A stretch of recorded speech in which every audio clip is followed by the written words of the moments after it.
আগে খুনি হাসিনার বিচার নিশ্চিত করতে হবে, আগে ওবায়দুল কাদেরের বিচার নিশ্চিত করতে হবে, আগে আসাদুজ্জামান খান কামালের বিচার নিশ্চিত করতে হবে, আওয়ামী লীগের কমিটির লিস্ট ধরে ধরে বিচার নিশ্চিত করতে হবে। আমাদেরকে হাসিনা কিনতে পারে নাই, আমাদেরকে আওয়ামী লীগ কিনতে পারে নাই।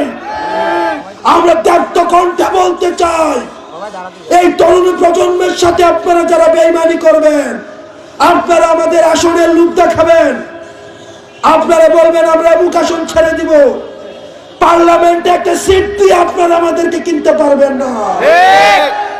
আপনারা যারা আওয়ামী লীগের বিচার বাদ দিয়ে আওয়ামী লীগের পুনর্বাসনের জন্য চিন্তা করছেন, আপনারা এই তরুণ প্রজন্মের সাথে আপনারা দালালি করছেন। প্রিয় সহযোদ্ধা, আপনারা দেখছেন আমাদের ক্রিয়াশীল যে রাজনৈতিক দলগুলো, তারা খুনি ফ্যাসিস্ট শেখ হাসিনার বিচার নিয়ে তাদের মধ্যে আমরা কোনো কথা দেখি না। আমরা দেখি আগামী নির্বাচনে আওয়ামী লীগ থাকবে কি থাকবে না সেটি নিয়ে তাদের মধ্যে আলাপ আলোচনা হচ্ছে, কিন্তু আওয়ামী লীগকে কিভাবে নিষিদ্ধ করা যায় সেটি নিয়ে তাদের মধ্যে কোনো আলাপ আলোচনা নাই। কারণ তাদের মধ্যে ভোট ব্যাংকের চিন্তা রয়েছে, তাদের মধ্যে আওয়ামী লীগের ব্যবসার চিন্তা রয়েছে, আওয়ামী লীগের পুনর্বাসনের মধ্য দিয়ে আওয়ামী লীগের ব্যবসাগুলোকে তারা দখল করতে চায়, আওয়ামী লীগের রাজনৈতিক কাঠামোকে তারা দখল করতে চায়।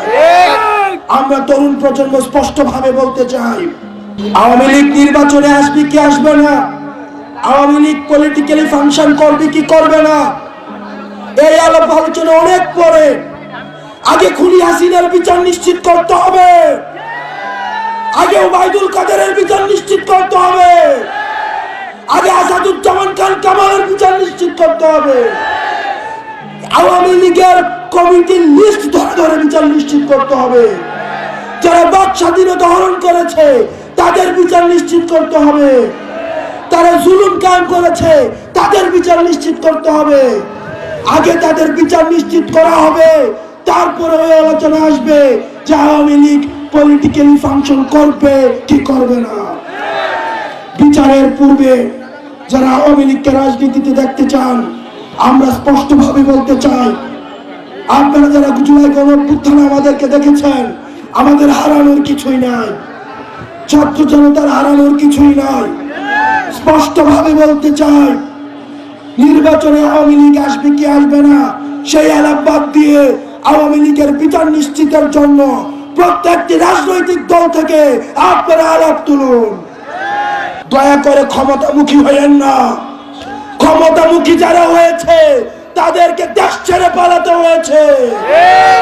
ক্ষমতামুখী না হয়ে আপনারা জনতামুখী হন। আপনারা যতক্ষণ পর্যন্ত জনতামুখী হবেন, তরুণ প্রজন্ম আপনাদেরকে সঙ্গ দিবে। হাসিনার পথকে আপনার অনুসরণ করার প্রয়োজন নাই, আপনারা ক্ষমতা কাঠামোকে অনুসরণ করার প্রয়োজন নাই। আপনারা যে শপথ নিয়ে মানুষের সেবা করতে এসেছেন, আপনারা সেই সেবাটি করুন। আপনারা যদি মনে করেন কোন রাজনৈতিক দলের দালালি করবেন, তাহলে হারুনকে যেভাবে দেশ থেকে পালাতে হয়েছে, বেনজিরকে যেভাবে দেশ থেকে পালাতে হয়েছে, জনগণ যেভাবে ছুঁড়ে ফেলেছে, তাহলে কিন্তু আপনিও সেই কাতারে লিপিবদ্ধ হবেন। পুলিশ এবং জনতা আমরা ভাই ভাই, সুতরাং রাজনৈতিক বিভাজনে না গিয়ে আমাদের আওয়ামী লীগের পুনর্বাসনের প্রশ্নে আমরা ঐক্যবদ্ধ থেকে তারা যেন আর পুনর্বাসিত না হতে পারে সেই জায়গায় ঐক্যবদ্ধ থেকে পরবর্তী বাংলাদেশ বিনির্মাণ করবো আমরা।